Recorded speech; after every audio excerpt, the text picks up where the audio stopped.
Okay, so it's been a minute since Jason got buffed, and I think it's clear to see that Jason definitely benefited from all the buffs that he got in the mid-season patch. I do think it was a really good step in the right direction, however, I do think that it failed to address some of the bigger issues that Jason mains can face. So today, we're gonna fix Jason. There's 3 sections I really want to talk about. 1 being his glitches and oversights, things that still need to be fixed overall. 2, his design flaws, a lot of the things that are holding Jason back as a character because it's just the way his kit is designed. And 3, some of the tools that Jason can struggle to use in his kit. So with all the ground rules set, go ahead and make sure you like the video and subscribe to the channel, and let's get into it.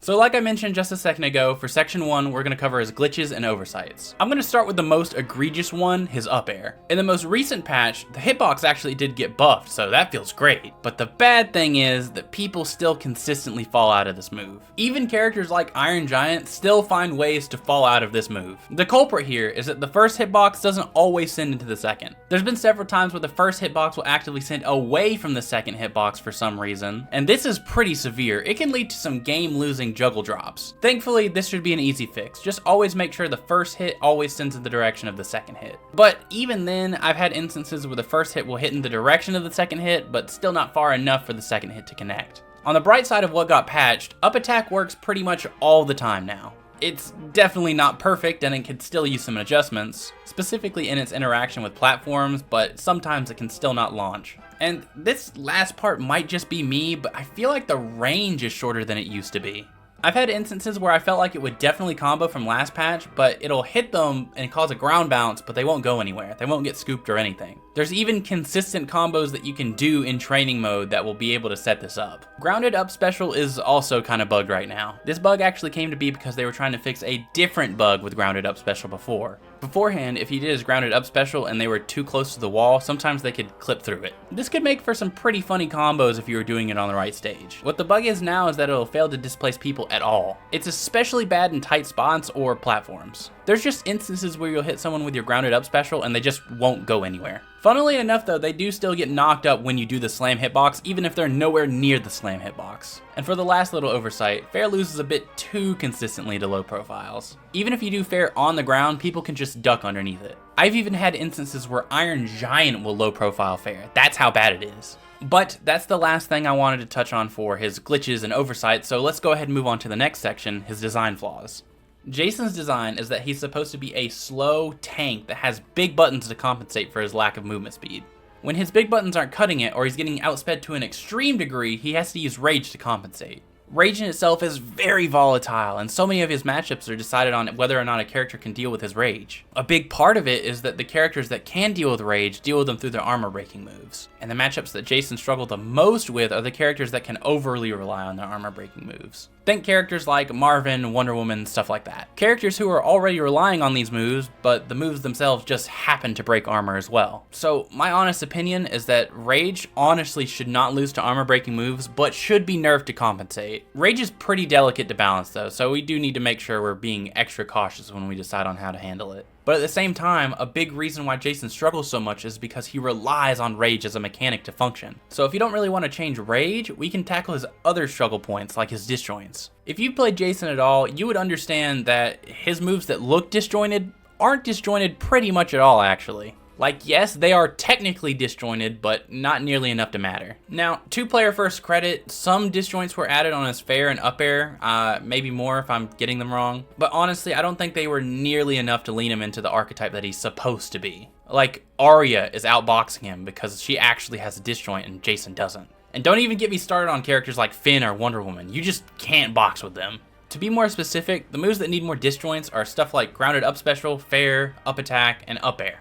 Now, granted, fair, up attack, and up air are mostly fine outside of some pretty egregious situations that you can get hit in. Although you could argue that the reason why they're not so great is because other characters have more egregious hitboxes. Grounded up special has no excuse. It's the biggest offender by far. I've had instances where the head of the axe will get hit. Like max spacing, only the head of the axe gets hit and I will get hit. And instances like that are just not acceptable for a heavy who's supposed to be compensated by his hitboxes. Some people worry that if we give Jason disjoints, he's going to be just as obnoxious as other characters with disjoints like Wonder Woman, Finn, Arya, and to some extent Iron Giant. However, I'd like to argue that his high whiff lag he has already, as well as his slow movement, would really keep him in check. A lot of the characters who already have disjoints don't really have the same weaknesses that Jason has in his movement or his whip lag. Wonder Woman, Finn, and Joker in particular are really egregious about this. To me personally, it feels like Jason was already designed with the weaknesses of having those disjoints in play. But I don't know if Player First just forgot the disjoints, or maybe Nakat bullied them too much to where they thought he didn't need them anymore. But I have no idea why Grounded Up Special is the way that it is and has the amount of whiff lag that it does when it doesn't combo and it isn't actually disjointed. I highly recommend making Jason's arm and the weapon itself intangible whenever he does these moves. That way, it'll actually function like a disjoint. His animations can be a little misleading because a lot of the times he sticks his hand out really far, so he doesn't get nearly as much of a disjoint as you would think he does. But if you made the arm intangible as well, I think a lot of those issues would be fixed. You don't have to make his arm intangible on all of his moves, like I'm sure Fair could get away with having his arm still be tangible, but I have no idea why the arms on his up attack and his up special can still get hit. It effectively neuters the usability of both of these moves. Speaking of Grounded Up Special, I have another bone to pick with it. It is a key move for Jason to control space and stuff approaches, but in twos, it's really hard to effectively use. And this is because it only really hits one person. Now it can technically hit two people, but the second person it hits gets put into a fraction of the hit stun. That usually just lets them tank the hit and then hit Jason anyways. Now, grabbing two people might be a little too strong in the format, however, you should at least add a hitbox that hits the other person away. After all, if you're hitting two people, shouldn't you be hitting two people? It's not like hitting one person automatically guarantees you hit the second person or anything. I don't know, it's just weird to me how they changed that functionality for specifically twos. Especially since other characters can grab two people at once. I don't know, it's just weird to me. Alright, we've reached section 3, and this is where I'm going to go over some of the things that are just useless in his kit. One of the biggest outliers is Bag. It's actually pretty good in twos as it can set up for some pretty good team combos, but it's really inoptimal in ones. There's just always usually a better option you want to go for over Bag, so you almost never want to use it. Like, even if you could more reliably combo into Bag, I don't know why you would want to over just sending them off stage with like a Fair or starting a juggle with up air. There are some changes that you could do to make it a little bit more valuable though. For one, a little bit lower in lag after the throw could allow you to be in a better position whenever you throw them off stage, setting up for better edge guards. You could also make it kill a little bit earlier. Right now the throw itself doesn't really kill until some pretty ridiculous percents. Even on the stages with some pretty close side blast zones, you almost never really want to go for it. If you made it kill a little bit earlier though, you might want to opt for it whenever you're playing on some of those stages with closer side blast zones. Think Dexter's 2 or Scooby's Mansion. And this one's pretty minimal, but more damage on the slam itself could be nice as well. Just really anything that will add more value to the move and give you a reason you would want to go for that over some of his other stuff, while also not invalidating his other stuff as well. Another kind of useless move that Jason has is his Rage Roar. Like, don't get me wrong, it's kind of funny, but it does no damage, no knockback, and completely consumes your rage. It doesn't even make your rage's cooldown lower if you use it. So, that's what I recommend. If he uses Roar, he'll still take the damage, but he'll get the cooldown back. This will make fighting characters like Arya a lot less one-dimensional, because as it stands right now, whenever Arya sees that you pop Rage, she pops her armor break buff. Jason's signature perks are also pretty lackluster. Resurrectionist, for one, has way too many limitations on it. The first, and the most obvious to everyone, is that people can just run away from Jason while he has the timer on him. They know that he'll die eventually, so they can just kind of use all of their resources to just run away from him the whole time, and then he'll have to go through the respawn process again, so that gives them a little bit more time to get back into position. Also, it only works on the first stock, revives him with the existing damage he already had, and also makes him more susceptible to knockback.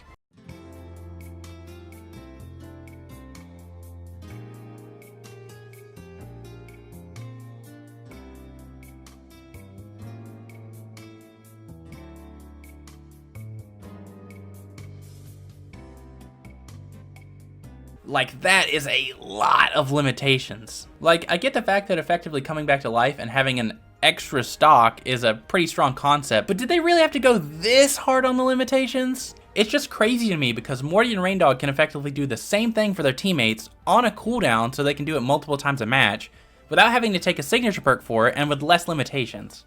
So I think it's clear that in regards to the rest of the cast, we can stand to take out some of these limitations. The first and the most obvious one is to just remove the timer. He already revives with the amount of damage he's already taken, and he's also more susceptible to knockback, so it's not like it's doing that much more. Removing the timer at least guarantees one more interaction. And I can understand the complaint that you won't be able to cheese Jason to 0 anymore, but at the same time, I feel like that's fine on a tank class character, especially when a bruiser and a mage can do it better for their teammates. Plus, if you know Jason's taking the perk, just opt for a higher damage combo over trying to cheese kill him at 0. I really don't think Jason's going to be broken if you just prevent him from being cheese killed at 0 on his first stock exclusively. Another thing that you could do is that you could keep the timer but make him invincible during the timer. Right now, Jason just has to account for way too many factors whenever he actually does revive. Not only does he have to chase people down before the timer expires, but he also has to be careful not to get hit because pretty much any hit will kill him. By making him invincible, he can go hog wild during that entire resurrection period, and I think that'd be perfectly fine, especially since it only happens once per match. I think it would also add to the character identity of being scared of Jason. Another suggestion that you could do is just make it so he revives every stock. Like, if you're going to run away from Jason after every stock you take, at least Jason will have more information so that he can capitalize on your habits a little bit better when he does it the second time. Overall, I'd personally prefer if they went with the option of removing the timer. I know people would complain because they can't cheese Jason at 0% on only his first stock, but another tank in the game has a burst. He literally can't get touch of death. Not to mention, he has that on a cooldown. It just feels like a lot of the rest of the cast have this perk, but better without the same limitations. And they don't even have to take the signature perk for it. Regardless, Resurrectionists could use some buffs. Monstrous isn't great, but some Jason mains will swear upon it. For those of you who don't know, Monstrous Sidestep makes Jason's side special put him behind his opponent if he's close enough. And that's both a blessing and a curse. I definitely say there's a few situations where it's valuable, but it always forces Jason into a high risk, high reward situation. The main areas that I can vouch for is his recovery and disadvantage. The threat of Monstrous makes more characters really consider if they want to overextend on Jason. If people go too ham, he can just do Monstrous, let their attack whiff, and then reversal the situation. Especially useful against things like Shaggy juggles, Harley juggles, stuff like that. It's the kind of juggles where they really have to follow you in order to keep you in the air for a long time. It doesn't really work against characters who have almost true combos like Finn, who will just backpack you for trying. Think characters like Harley or Batman. But the issue with this mentality is that it gets rid of your ability to disengage the situation. With regular Mistwalk, if they give you enough space to Mistwalk, you can pretty much always get out of the situation. There's just not that many characters who can actually keep up with Jason if he's Mistwalking away. But with Monstrous, it forces you into a 50-50 where if they read that you're going to do Monstrous, they can just wait and hit you anyways. So like I said, very high risk, very high reward. You lose the ability to escape, but you gain the ability to potentially reverse the situation and kill them at like 0. Monstrous can also be quite good whenever you're trying to recover. Regular Mistwalk is actually pretty telegraphed when Jason wants to do it, just because it will pretty much always go to the exact same spot. But even if you do guess right with regular Mistwalk and avoid an attack, usually you'll be too far away from your opponent to follow up. At least with anything true. With Monstrous though, your opponent has to decide whether or not they want to edge guard you or wait for the Mistwalk. If they wait too long, you can just jump at them and hit them. If they get antsy and try to edge guard you though, you can use Monstrous to reversal the situation and kill them at some pretty absurd percents. This, more often than not, will force people to respect Jason's recovery and just let him get back for free. There are some misconceptions about this perk though that I'd really like to clarify.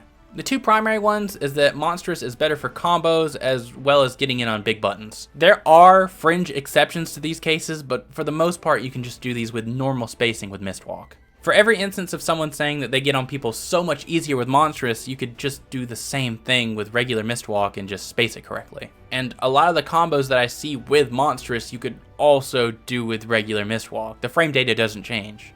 Like I said, there's some fringe exceptions, and sometimes the positioning from Monstrous will allow you to extend your advantage state a little longer, but they're pretty niche and situational.